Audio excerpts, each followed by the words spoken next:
अदाकार दिलीप कुमार की सास और सायरा बानो की वालिदा परी चेहरा नसीम बानो भी अपने दौर की इंतहाई मकबूल अदाकारा थी। नसीम बानो ने बाद में एक लाहौरिये से शादी कर ली थी, लेकिन वो पाकिस्तान नहीं आ सकी थी। इसी लाहौरिये यानी मियाँ एहसान उल हक से उनकी बेटी सायरा बानो पैदा हुई थी। मियाँ एहसान से शादी करने से पहले पेशावर के एक इंतहाई खूबसूरत नौजवान से भी नसीम बानो को इश्क हो गया था और अपना फिल्मी करियर उस पर कुर्बान करने पर वो तुल गई थी। बाद में ये नौजवान पाकिस्तान के सबसे बड़े फिल्म स्टूडियो एवरन्यू को चलाने लगा था। नसीम बानो और इस नौजवान यानी अदाकार अख्तर नवाज की मोहब्बत की कहानी ने गैरतमंदी से जन्म लिया था।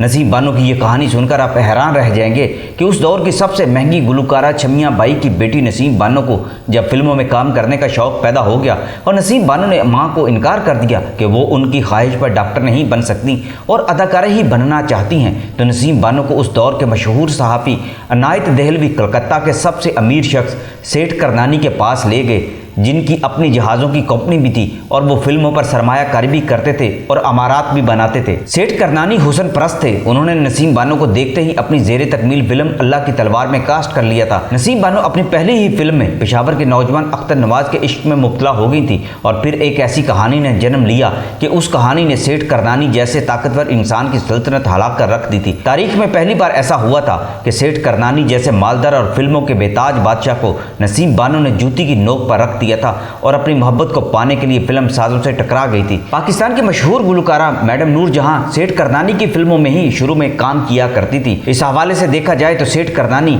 बहुत सी ऐसी अदाकाराओं के वाली वारस भी थे और कोठियां खरीदकर उनको अपनी जागीर बनाकर उन घरों के अंदर भी रखा करते थे। सेठ करनानी नसीम बानो को भी अपनी जागीर बनाना चाहते थे और उसको अपना पाबंद बनाना चाहते थे, लेकिन नसीम बानो को जब अख्तर नवाज के साथ मोहब्बत हो गई तो उन दोनों की गैरत ने यह गवारा नहीं किया था कि वो सेठ करनानी के मोहताज होकर रहें या उसके गुलाम बन जाएं। सेठ करनानी के पास पैसे की कमी न थी न फिल्मों की। उन्होंने अपनी ज़ेरे तकमील फिल्म अल्लाह की तलवार में नसीम बानो को हीरोइन मुंतखब कर लिया और उस वक्त उसे समझा भी दिया कि वो उनकी मर्जी के बगैर किसी दूसरी फिल्म में काम नहीं कर सकती और ना ही किसी के साथ बेतकल्लुफ हो सकती हैं। इस फिल्म के हीरो अख्तर नवाज थे, जो खालिस और खरे पठान थे मगर आला तालीम याफ्ता अदाकार भी थे। सुबह सरहद के मोअज़्ज़ज़ खानदान से ताल्लुक रखते थे मगर फिल्मी अदाकारी और हदायतकारी का शौक उन्हें कलकत्ता ले गया था, जो कि फिल्म साजी का उस वक्त सबसे बड़ा मरकज था। वो इंतहाई खूबसूरत दराज कद और वजी आदमी थे। करनानी सेठ ने फिल्म अल्लाह की तलवार में उन्हें हीरो के तौर पर कास्ट किया था। अल्लाह की तलवार में अदाकारी शुरू हुई तो हीरो और हीरोइन की हैसियत से अख्तर नवाज और नसीम बानो को एक दूसरे के करीब आने का मौका मिल गया। ये दोनों इंतहाई शाइस्ता और मुहज़्ज़ब इंसान थे। किसी ओछी हरकत की उनसे तवक्को नहीं की जा सकती थी, मगर फिल्मी दुनिया कभी स्कैंडल से खाली नहीं रहती। उस जमाने में भी स्कैंडल्स बना करते थे। ये वो जमाना था जब इंडिया की फिल्मी दुनिया पर कजन बाई का शोहरा था। सारे मुल्क में उनके हुस्न का चर्चा था और वो एक कामयाब और मकबूल हीरोइन थी। सबसे बढ़कर ये कि वो करनानी सेठ की मंजूर नज़र भी थी।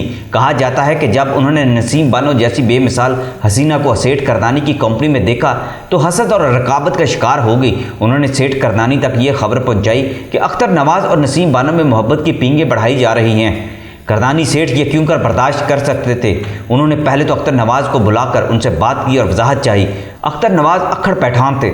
उन्होंने साफ जवाब दे दिया, सेठ आपको मेरे ज़ाती मामलत में दखल देने का कोई हक नहीं है और ना ही मैं आपके सामने जवाब दे हूँ। करनानी सेठ की गुस्ताखी और खुदसुरी बर्दाश्त न कर सके। उन्होंने अख्तर नवाज को ना सिर्फ फिल्म से अलहदा कर दिया बल्कि ये धमकी भी दी कि उन्हें फिल्मी दुनिया से निकाल कर ही दम लेंगे।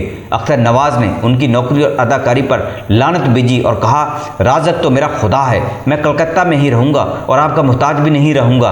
आपसे जो कुछ हो सकता है वो कर लीजिए। अख्तर नवाज ने कलकत्ता में डेयरी फार्म खोलकर दूध बेचने का धंधा शुरू कर दिया और बहुत कामयाब हो गए। कलकत्ता में उस वक्त अख्तर नवाज का नाम भी चलने लगा था और लोग कहा करते थे ये वाहिद अदाकार है जो गवाला बन गया है। सेठ करनानी ने अख्तर नवाज के कारोबार को डंप करने की बहुत कोशिश की, लेकिन अख्तर नवाज ने अपने दूसरे पठान दोस्तों की मदद से सेठ करनानी का नाटका बंद कर दिया था। आपको ये भी बताते चले कि उधर नसीम बानो ने जब ये सुना कि सेठ करनानी ने फिल्म अल्लाह की तलवार से अख्तर नवाज को सिर्फ इस वजह से निकाल दिया है कि वो नसीम बानो के साथ मोहब्बत करते थे, तो उन्होंने भी फिल्म में काम करने से इनकार कर दिया और सेठ करनानी की धमकियों के बावजूद कलकत्ता छोड़कर बंबई चले गई। सेठ करनानी ने मुकदमेबाजी के जरिए उन्हें पाबंद करना चाहा मगर वो कामयाब ना हो सके और ना नसीम बानो का कुछ बिगाड़ सके। नसीम बानो इस तरह कलकत्ता से बंबई चले गई और उनकी पहली फिल्म नामुकम्मल ही रह गई। अख्तर नवाज भी डेयरी फार्म का धंधा करने के बाद कलकत्ता से लाहौर चले आए। यहाँ उन्होंने अदाकारी और हदायतकारी की। बाद में आगा जी गुल ने उनकी खिदमात हासिल कर ली थी। आखिरी दिनों में वो एवेन्यू स्टूडियोज के मैनेजर थे। इंतहाई दबंग और साफ वो आदमी थे।